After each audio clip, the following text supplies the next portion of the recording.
Pozdravljeni. Danes si bomo pogledali, kako se tvori množina samostalnikov.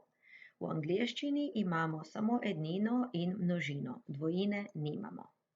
Kot že veš, množina se tvori tako, da se doda samostalniku na koncu črko s. Naprimer, a hill, en hrib, 4 hills, 4 hribi. An island, en otok, 2 islands, 2 otoka. A book, ena knjiga, 5 books, 5 knjig. Samostalniki, ki se končajo na črko Y, imajo določeno pravopisno pravilo. In sicer to pravopisno pravilo je, da se Y spremeni v črko I in dodamo ES. Kdaj se to zgodi? To se zgodi takrat, ko je pred Y soglasnik, torej P, T, K, R, D, M, N, vse, kar ni A, E, I, O, U. Naprimer, a city, 2 cities, eno mesto, 2 mesti.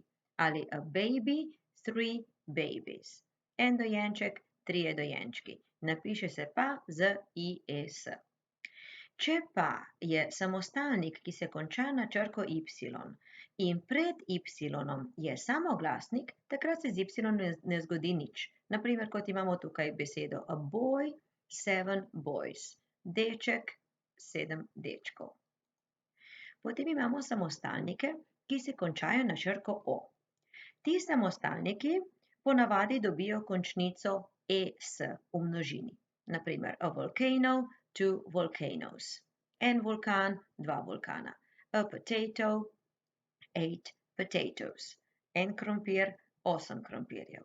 A tomato, 3 tomatoes. En paradižnik, 3 paradižniki. Lahko pa tudi dobijo samo črko S, naprimer a photo, 10 photos.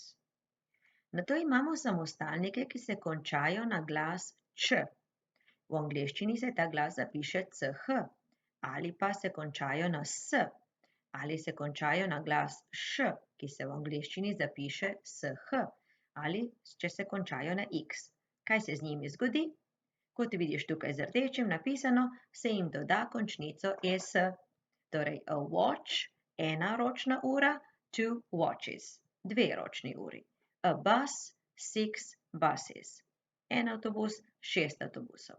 A toothbrush, 3 toothbrushes, ena zobna ščetka, 3 zobne ščetke.